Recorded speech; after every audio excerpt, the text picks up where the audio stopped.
Welcome to the Archetypes of the East series. Today we're covering one of, if not the most, auspicious hexagrams you can cast in a divination in the Book of Changes. Hexagram 11, Peace, Prosperity. The image of perfect stability, harmony, and a season of flourishing. All cosmic forces are working together as they should, and this is a time of great blessing.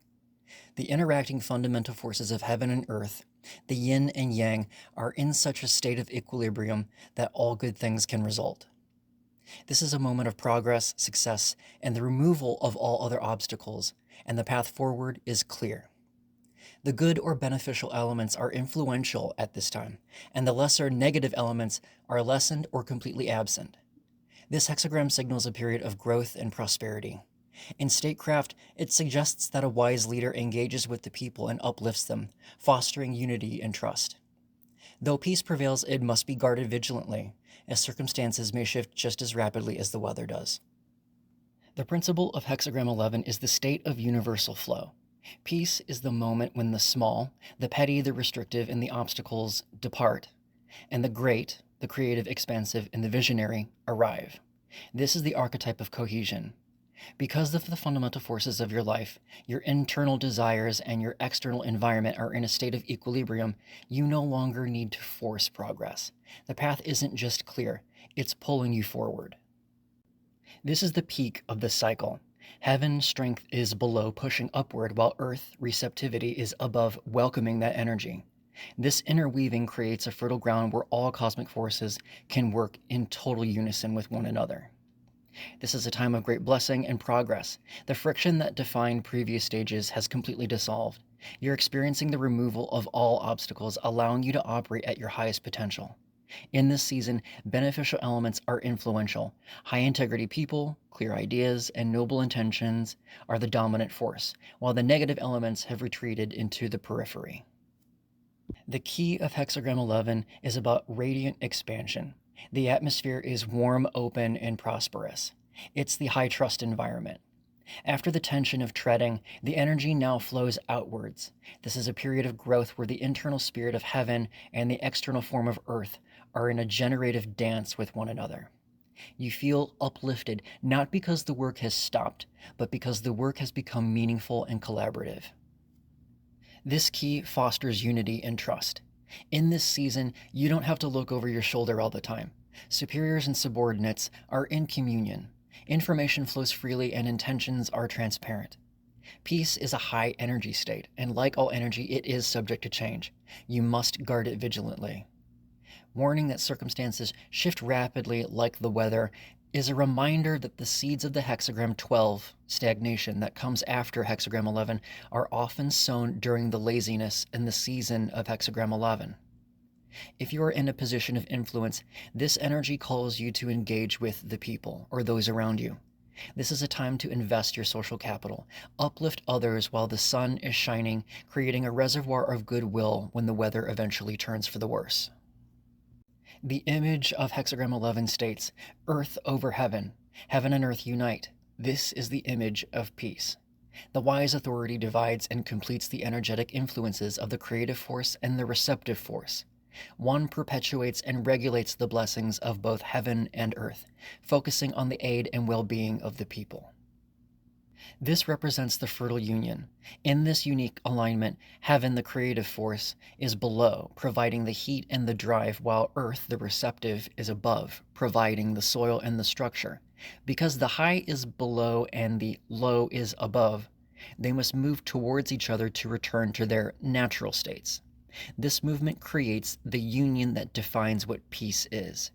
It is the image of a garden where the sun, heaven, warms the roots from beneath the soil in the earth. Here's the virtue of the responsibility of abundance. This is the season of the architect. To maintain this flow, regulate the blessings. Divide and complete your resources. Do not let your success become a chaotic sprawl. Organize your time, your finances, and your energy so that the creative force doesn't burn out and the receptive force doesn't become stagnant.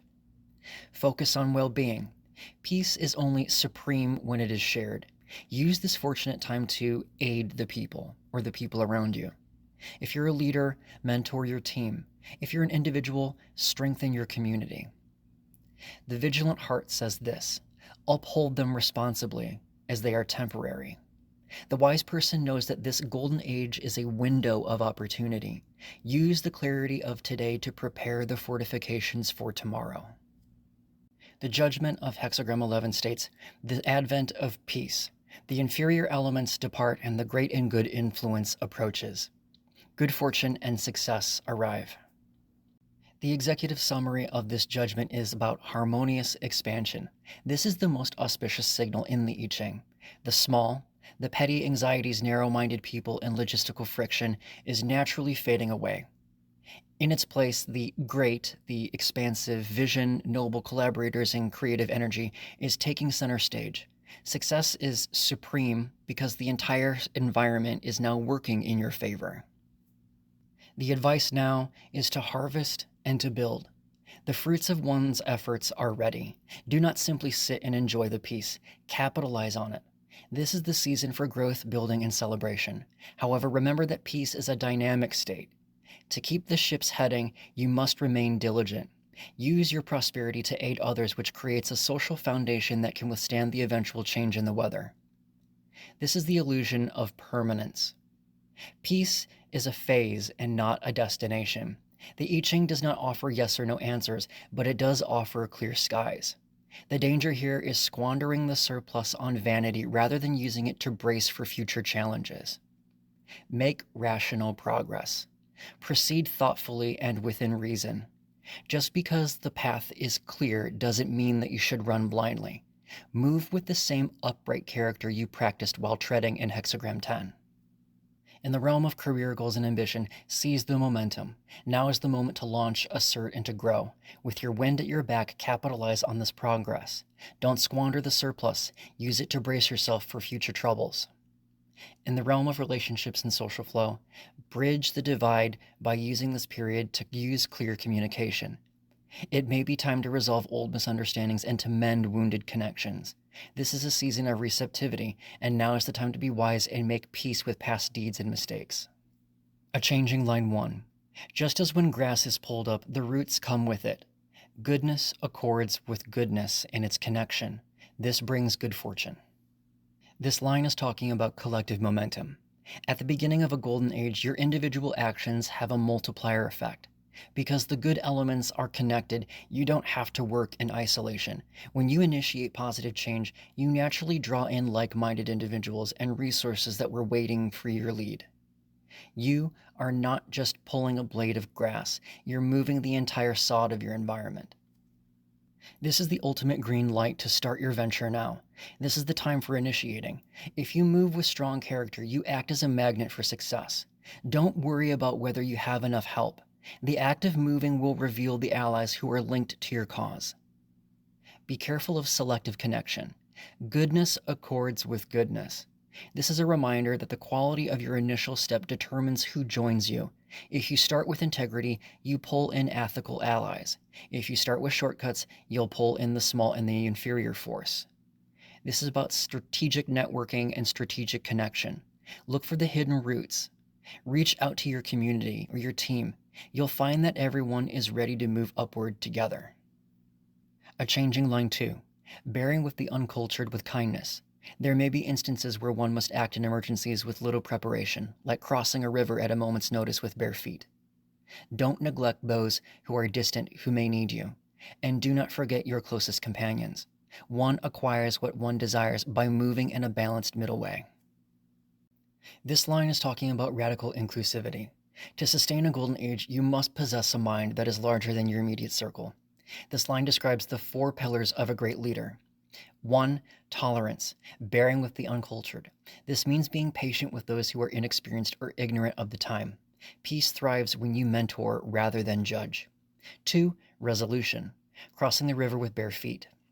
You must be ready to take risks and act decisively in emergencies. Peace is not passive. It is defended by those willing to get their hands or feet a little bit dirty. 3. Awareness, not neglecting the distant. Your vision must reach beyond your immediate view. No person or detail is too inconsequential to be ignored. 4. Impartiality, refraining from favoritism. While you respect your companions, you do not let those ties become a clique. You move in a balanced middle way where your loyalty is to the truth and to the whole and not just your friends. The advice here is broad-minded forgiveness and generosity. Be tolerant of imperfections. If you demand perfection from everyone, you create friction. By nurturing the peace with kindness, you allow the space for others to grow into their full potential. The danger of cliques is this. The balanced middle way is destroyed by favoritism. If you only listen to those closest to you, you become one-eyed again, recalling back to Hexagram 10.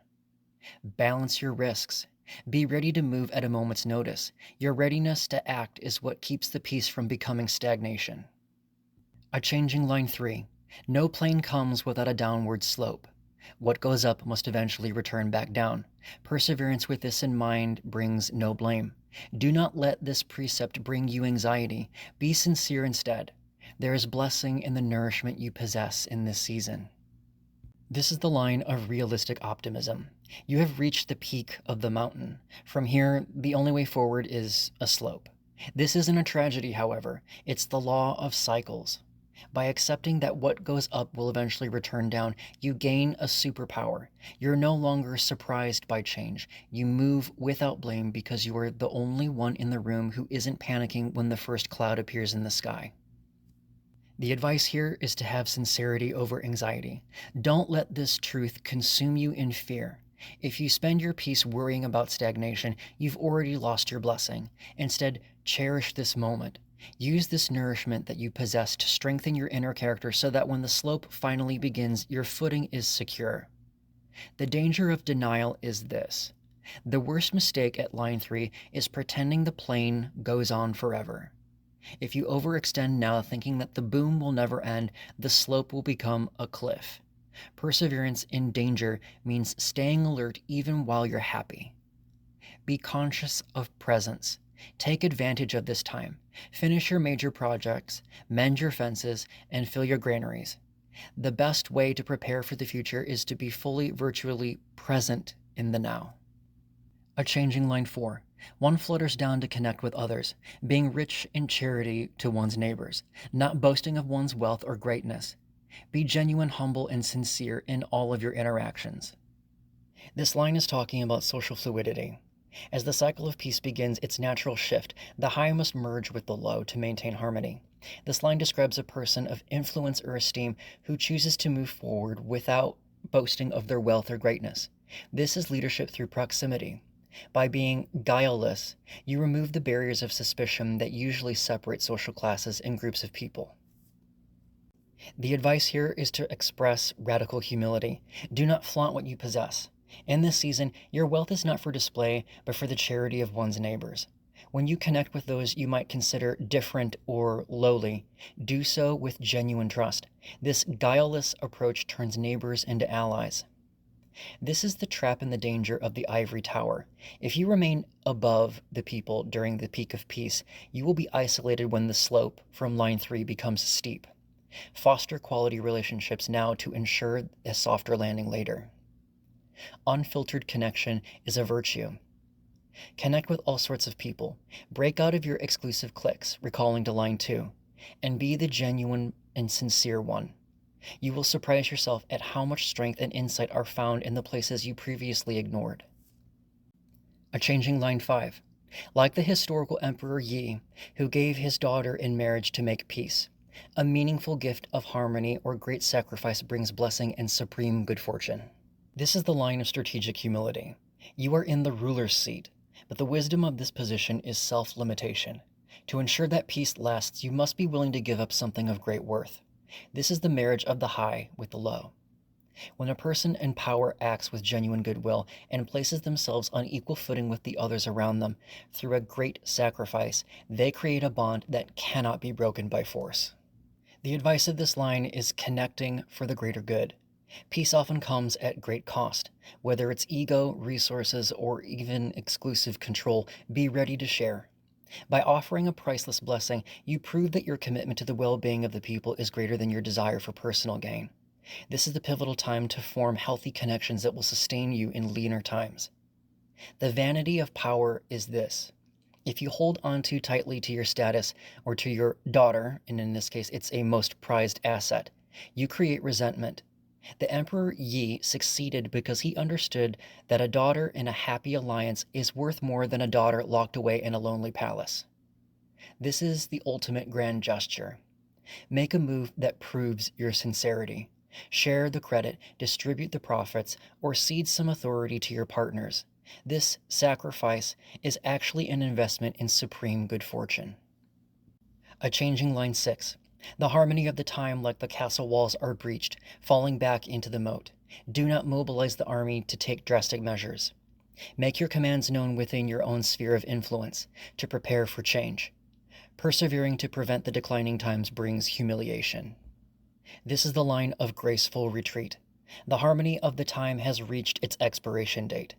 What was once a solid structure, the castle wall, is now collapsing back into the void it was dug from. This is not a defeat to be fought. This is the natural transition of the time.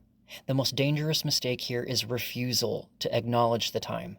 If you try to use force to mobilize the army, quote unquote, to keep the peace alive, by decree, you will fail and suffer utter humiliation. The advice here rests in radical acceptance of decline. The peacetime is over. Acknowledging this decline is your only protection. Do not waste energy trying to fix a universal cycle.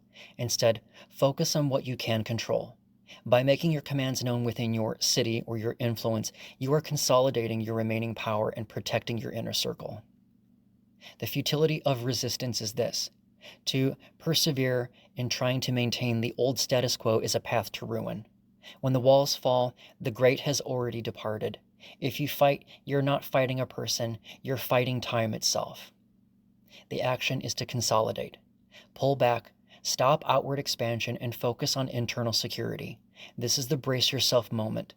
By simplifying your life, gathering your resources, and ensuring that your home base is as resilient as possible for the coming darkness. This completes Hexagram 11. If you found this video helpful in understanding this hexagram, I hope that you liked the video. Subscribe to follow this series as we confront one of the most inauspicious hexagrams dreaded in most divinations in the Book of Changes. Hexagram 12. Standstill, stagnation, the herald of inferior elements, decline, and the arrival of the wicked. I'll see you then.